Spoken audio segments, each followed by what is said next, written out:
ये अच्छा अच्छा कहेंगे आपको, जब हमारा एक देश का प्रधानमंत्री इतना सशक्त है, जो हमारे देश को बचाने के लिए चल पड़ा है, जो चाइना की भी ज़मीन हमारी तरफ ले आएगा, हमें इतना उसके ऊपर यकीन है। लेकिन कांग्रेस की बर्बादी का सबसे बड़ा कारण आज राहुल गांधी बने हुए। सत्ता पक्ष के विरुद्ध आप कहिए जो मर्जी, लेकिन अगर देश के खिलाफ एक भी व्यक्ति कुछ बोला, जबान खींच लेंगे हम। इस देश को आप गिराना चाहते हो सिर्फ अपने निजी स्वार्थ के लिए, सत्ता पाने के लिए। खबरदार अगर किसी ने भी देश के खिलाफ या हमारे सेना के किसी जांबाज के खिलाफ एक वर्ड निकाला, इस देश की जनता उसको, मैं आपको कह रही हूँ, दौड़ा दौड़ा कर पीटेगी आप, और हम सब जान लड़ा देंगे अपनी। और हमारे जांबाजों ने जैसे गर्दन मरोड़ी है ना चाइना वालों की, आप और हम भी एक दो की तो मरोड़ कर ही आएंगे। कौन चलाता था उन्हें वो पपेट की तरह, हिलते भी नहीं थे अपनी मर्जी से। सोनिया जी को नमस्कार करने में भी उनके थर-थर पैर कांपते थे। मेरे फादर 80-85 साल के हैं, आज भी तैयार हैं चाइना से लड़ने के लिए। राहुल गांधी को शर्म नहीं आएगी। लेकिन कोई ऐसी जगह, जल थल और वायु, कोई ऐसी जगह नहीं है जिसे मजबूत करने का काम ना कर रहे हो मोदी जी, तो फिर ऐसे प्रधानमंत्री को सैल्यूट क्यों ना करें। दोस्तों नमस्कार, आज हम बात करेंगे चीन के ऊपर। और जैसे कि राजनाथ हमारे रक्षा मंत्री हैं, वो अब रूस के जो परेड में शामिल हुए हैं और वहाँ से जो अब आधुनिक हथियार यहाँ पर लेकर के आए जाएंगे, उसको लेकर के चीन आज बौखलाया हुआ है। वहाँ से अभी जो बात डील हो रही है वो सुकोई को जल्दी से कुछ भेजने की और S-400 की, जो हमारे वायुसेना के जो आधुनिक तकनीकी में जो काम करेगा और पलक झपकते ही दुश्मन की नेस्तनाबूद कर देगा। तो आज इस चर्चा के लिए हमारे साथ शबनम खान जुड़ेंगे। हम इनसे जानेंगे कि ये किस नज़र से देखती है। मैम, चाइना का जो मुद्दा है, अभी तक जो विवाद चल रहा है वो थमने का नाम नहीं ले रहा है। अब राजनाथ जी हैं वो रूस गए हैं और व्लादिमीर पुतिन से हमारे संपर्क पहले से ही बहुत अच्छे हैं, तो वहाँ से आधुनिक हथियार भी आ रहे हैं, उसको लेकर के आज चाइना बौखलाया हुआ है। परंतु राहुल गांधी हैं वो सवाल खड़े करते हैं, कहते हैं कि हमारे सैनिक मारे जाते हैं और चीन उनकी तारीफ़ कर रहा है। तो उसको लेकर के क्या सोचती हैं आप? देखिए, मेरे को ना हंसी भी आती है और दुख भी होता है कि जो 60 साल सत्ता में रहा है उसको रत्ती भर शर्म नहीं आती है कि जब हमारा देश युद्ध के उस पर खड़ा हो, जब किसी देश से लड़ाई की बात चल रही हो, जब कहीं पर हमारे 20 जवान शहीद हो गए हों, वहाँ पर आप 60 साल सत्ता में रहे हुए को इतनी अकल नहीं है कि किस तरीके की बात करनी चाहिए। आपने भी कई युद्ध देखे हैं, जैसे आप डींगे मारते हैं कि हमने भी ये करा है, हमने भी वो करा है। हम नहीं नकार रहे किसी चीज़ को, किया आपने, किया होगा आपने, लेकिन इतनी तमीज़ नहीं सीखी कि सरकार के साथ कैसे कंधे से कंधा मिला के खड़ा हुआ जाता है। मैं आपसे एक बात कहना चाहती हूँ कि 60-65 साल बीजेपी विपक्ष में रही, लेकिन उसने भी कांग्रेस को एकदम करारे करारे प्रहार किए हैं हमेशा विपक्षी के नाते, लेकिन किसी ने उसे देशद्रोही नहीं कहा कभी। आप याद करिए, जितना भी बीजेपी का विपक्ष का दौर रहा है, सालों साल बीजेपी विपक्ष में बैठी है, लेकिन एक भी देश के व्यक्ति ने कभी उसे देशद्रोही का तमगा नहीं दिया। और ये अब जरा सा जो विपक्ष में आए हैं, ये देशद्रोही बने घूम रहे हैं। इसका मतलब आप समझते हैं, इसका मतलब स्पष्ट नीति है कि जो ये कहें, जो ये जितनी ज़मीन कहें कि चाइना को दे दो, उतनी दे दो, तो ये अच्छा अच्छा कहेंगे आपको।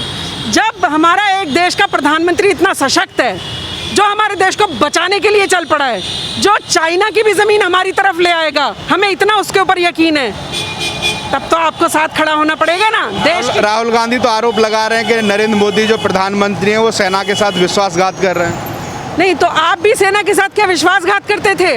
आपने सुना है सेना के जो सबसे बड़े अधिकारी हैं उन्होंने क्या कहा कि कांग्रेस ने दे दी उनको ज़मीन। एक इतना बड़ा जो आपका सेना का अध्यक्ष रहा है वो बता रहा है, उसको आप नहीं मानोगे फिर? मैं राहुल गांधी जी से कहना चाहती हूँ कि थोड़े परिपक्व होइए, थोड़े समझदार बनिए। आप ना ये पप्पू वाला जो लाइन है, इसको आपको हटाना पड़ेगा। आपको जानना होगा कि देश की बात आएगी तो आपको साथ खड़े होना पड़ेगा। लेकिन कांग्रेस की बर्बादी का सबसे बड़ा कारण आज राहुल गांधी बने हुए। आज संबित पात्रा ने भी कांग्रेस के ऊपर सवाल खड़े किए हैं कि जब कांग्रेस शासन में रही और सत्ता में रही तो इन्होंने 2 राज्यों के बराबर ज़मीन पाकिस्तान और चाइना को दे दी, और जिसको उन्होंने आंकड़ा भी बताया कि 73,000 किलोमीटर जगह है। ये 73,000 जो किलोमीटर जगह है वो कम नहीं होती है, 2 राज्यों के बराबर होती है। तो उसको लेकर के कांग्रेस में भी हलचल हो गई है। उसको लेकर के आप क्या सोचते हैं? नहीं, देखिए, कांग्रेस का ना सारे बीज किसके बोए हुए हैं? सुशील भाई आप बताइए, किसके बोए हुए बीज हैं ये? सारे बीज कांग्रेस के ही बोए हुए हैं। चाहे वो पाकिस्तान का मुद्दा हो, चाहे वो कश्मीर का मुद्दा था, चाहे वो और जितनी 35 है 370, किसके बोए हुए बीज थे ये? कांग्रेस के बोए हुए बीज थे। आज एक प्रधानमंत्री उन बीजों को काट रहा है। नई फसल बोने के लिए कुछ समय तो लगेगा ना, तो आप कुछ समय दोगे उस प्रधानमंत्री को कि नहीं दोगे? मैं राहुल गांधी जी से कह रही हूँ, आप खूब विपक्ष पे, सत्ता पक्ष पे वार करिए, खूब प्रधानमंत्री जी को लानत मलानत दीजिए, कोई दिक्कत नहीं है।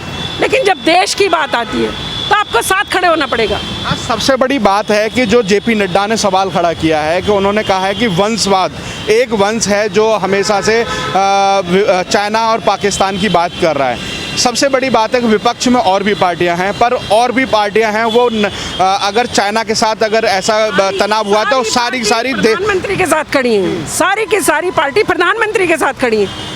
एक कांग्रेस है जिसको मिर्ची लगी है और वो चाइना की गोद में जाके बैठना चाहता है। और ये मैं नहीं कह रही हूँ, ये सबके सामने है। लेकिन मैं आपके माध्यम से एक बात बोल दूँ, अगर किसी भी सत्ता पक्ष के विरुद्ध आप कहिए जो मर्जी, लेकिन अगर देश के खिलाफ एक भी व्यक्ति कुछ बोला, जबान खींच लेंगे हम इस देश के नागरिक हैं। मैं खुद एक देश के सिपाही की बेटी हूँ।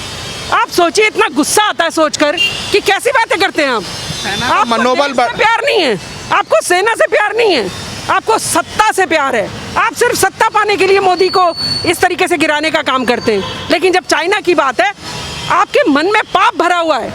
इस देश को आप गिराना चाहते हो सिर्फ अपने निजी स्वार्थ के लिए, सत्ता पाने के लिए।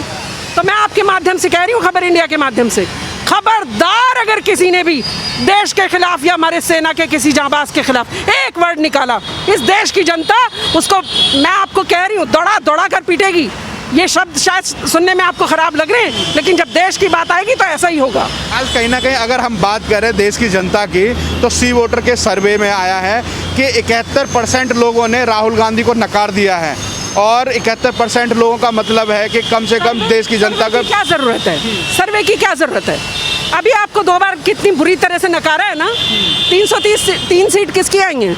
सुशील भाई आप बताइए, किसकी सीट आई है? बीजेपी की आई है ना, उसके अलायंस की आई है ना। इसका मतलब आपको बिल्कुल जनता ने, और आप कर्म भी ऐसे ही कर रहे हो कि जो रत्ती भर थोड़ा बहुत कुछ बचा हो। एक वो प्रियंका गांधी जी हैं, वो कोविड पे खेल रही हैं, उन्हें उत्तर प्रदेश का मुख्यमंत्री बनना है। पूरे देश में कहीं भी राजस्थान में कुछ हो जाए, कहीं और कुछ हो जाए, उन्हें याद नहीं आती, देश प्रेम नहीं जागता। लेकिन उत्तर प्रदेश में कुछ हो जाए तो उनको सारा प्रेम याद आ जाता है। तो मैं कह रही हूँ कि आप राजनीति करना, लेकिन महामारी के समय नहीं। और आज जब चाइना से युद्ध के लिए, मैं कह रही हूँ आपके माध्यम से, अगर हमें भेजना हो बॉर्डर पे, तो सुशील भाई शायद आप भी तैयार हो जाएंगे साथ चलने के लिए। आप और हम सब जान लड़ा देंगे अपनी। और हमारे जांबाजों ने जैसे गर्दन मरोड़ी है ना चाइना वालों की, आप और हम भी 1-2 की तो मरोड़ कर ही आएंगे। तो मैं कह रही हूँ कि भैया आप लोग सारे जो विपक्षी हैं, जब उन्हें अकल आ गई, वो मोदी जी के साथ खड़े हो गए देश की बात पर, कांग्रेस को कब अकल आएगी?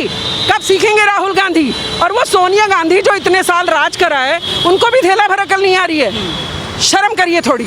अब सबसे बड़ा सवाल यहाँ पे ये भी खड़ा होता है कि राहुल गांधी हैं, चाइना के राष्ट्रपति से मिलते हैं। दूसरी बात यहाँ पर यह है कि जो मनमोहन सरकार में, मनमोहन 10 साल रह चुके प्रधानमंत्री हैं, उस समय तो बोले नहीं, अब वो सलाह दे रहे हैं प्रधानमंत्री रहे कि कठपुतली रहे?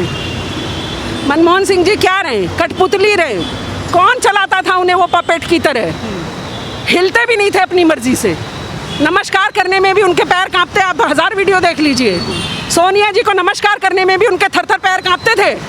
तो आप करिए दलाली एक दूसरे की, चापलूसी भी करिए एक दूसरे की, उसी के माध्यम से आप सब कुछ बनते बनाते हैं, करते रहिए। लेकिन आज जब चाइना के साथ युद्ध की बात है, हमारे देश के जांबाजों की बात है, तो आपको सबको अपनी ज़बान पर लगाम लगानी पड़ेगी। ये सब नहीं चलेगा कि आपने जब राज किया, मज़ा मारा और आपने हमारे देश की ज़मीन भी दूसरों को बेच दी। अब ज़मीन नहीं बिकेगी। अब हम वो जो पाकिस्तान में हमारा कश्मीर था उसे भी लेकर आएंगे, और चाइना के पास भी जितना कुछ है उसे भी लेकर आएंगे। तो मैं कह रही हूँ कि भैया आज भी आप एकजुट नहीं होगे, आज भी आपके मन में देश के लिए प्रेम नहीं है, चाइना के लिए प्रेम है, फिर यहाँ से रस्सी काटिए अपनी और चाइना की तरफ ही जाके खड़े हो जाइए। कम से कम आपका वो वाला चेहरा, आपको परेशानी तो नहीं होगी। हम तो जानते हैं आपका डबल चेहरा है, लेकिन सीधा सामने खड़े हो जाइए। फिर मतलब हमारे देश की रोटी खाते रहोगे, हमारे देश पे राज करोगे, हमारे देश के सारे संसाधन पे मज़े करोगे, और जब कहीं पर देश की बात आएगी आप उधर जाके खड़े हो जाओगे। कहीं ना कहीं अगर आज का स्टैंड देखने को मिलता है जो विपक्ष के रूप में एक जो नड्डा ने जो एक टैग दिया है, एक परिवार या एक वंश, तो उससे भी कहीं ना कहीं लगता है कि ये पाकिस्तान की और चाइना की ही भाषा बोल रहे हैं, उनको ही कहीं ना कहीं इस चीज़ से समर्थन भी मिलता है। देखिए, वो कोई बताने की बात ही नहीं रही है। अब आप और हम पहले खंगालने जाया करते थे, ढूंढने जाया करते थे, अब ये खुद ही उस हमाम में नंगे खड़े हो गए कि हम तो भाई चाइना के साथ ही खड़े हैं। मैं कल डिबेट देख रही थी, इतने ढीठ और बेशरम हैं, सबने कहा कि देश की बात करिए, पर नहीं, देश की बात नहीं। चाइना हमारा पड़ोसी है, चाइना से रिश्ते नहीं बिगड़ने चाहिए। चाइना हमारा पड़ोसी है, चाइना से रिश्ते नहीं बिगड़ने चाहिए। फिर जब आपको चाइना इतना ही प्यारा है तो आप चाइना ही चले जाओ ना, चले जाओ, वहाँ आपकी मुंडी भी रगड़ देंगे हम। रिश्ते चाइना से नहीं बिगड़ने चाहिए, 20 सैनिकों का बलिदान भी चाहिए। नहीं चाहिए तो फिर हमारे जो सैनिक शहीद हुए हैं उसके सम्मान में भी आप नहीं खड़े होगे, वो भी सम्मान नहीं है आपकी नज़र में। मतलब आप किसके साथ खड़े हो भाई? यानी 60-65 साल जो हमने आपको दिए, आप तो हमें बेचने का ही काम करते रहे। आपने अगर हमारी देश का एक टुकड़ा भी दिया ना, तो आपने हमारे देश को बेचने का काम किया, और अब जनता जागरूक हो गई है, अब ऐसे लोगों को घसीट कर पीटेगी। मैं आपको बता रही हूँ। संबित पात्रा ने एक सवाल खड़ा किया था 1962 में जब युद्ध हुआ था, उस समय सैनिकों को इन्होंने पीटी शूज़ पहना करके उस बॉर्डर पर पहुंचा दिया था, जहां पर माइनस में टेम्परेचर होता है, बर्फ़ जितनी होती है। तो क्या लगता है कि जब सेना को ये संसाधन नहीं दे पाए और आज ये सेना का मनोबल ही तोड़ने में लगे हुए? 62 और 65 की वॉर मेरे फादर रहे हैं उसमें। मेरे फादर बताते हैं कि हमारे पास कुछ नहीं था बेटा, हम सिर्फ, मैं आपको कह रही हूँ, हम जो भी युद्ध जीते हैं ना इनके राज में, अगर हम कहीं भी अपनी शान से खड़े हुए, सेना की जांबाजी से। हमारी सेना जांबाज है, हमारे देश की जनता है जो उनके अंदर ऊर्जा भरने का काम करती है। जैसे आज आप और हम, आपका माध्यम, मेरी आवाज़, ये एक एक हमारी सेना के अंदर ऊर्जा भरती है, ये है माध्यम। इन्होंने उनको कोई सुविधा नहीं दी थी। मेरे फादर बताते हैं कुछ नहीं था 62 में, वो चीनी इसलिए हम पर हावी हुए, वरना हम उन्हें तब भी दौड़ा कर पीटते और तब भी हमारी जीत होती। लेकिन कोई बात नहीं, अब फिर समय आ रहा है। आज फिर मैं अपने फादर को बोलती हूँ, डैडी आप, मैं जाऊँगी बॉर्डर पे आपके बदले। मेरे फादर 80-85 साल के हैं, आज भी तैयार हैं चाइना से लड़ने के लिए। राहुल गांधी को शर्म नहीं आएगी, लेकिन राहुल गांधी देश की बर्बादी का ही बात करते रहेंगे। इतना बूढ़ा व्यक्ति 85 साल का फिर बॉर्डर पे जाके लड़ने को तैयार है। कम से कम इनसे ही सीख ले लो राहुल गांधी थोड़ी बहुत। तो क्या लगता है कि जो सेना में एक परिवर्तन लाने की बात कर रही है मोदी सरकार के, 3 साल हर नागरिक के लिए आर्मी में आने की वो रहेगी, तो क्या आप जाने के लिए तैयार रहेंगे? सबसे पहले, और आप चेहरा देख रहे हैं मेरा, मास्क के पीछे भी आपको गर्व से मेरी चमचमाती आंखें दिख रही होंगी। अरे देश के लिए कुछ कर पाए, इससे बड़ी और क्या बात है हमारे लिए?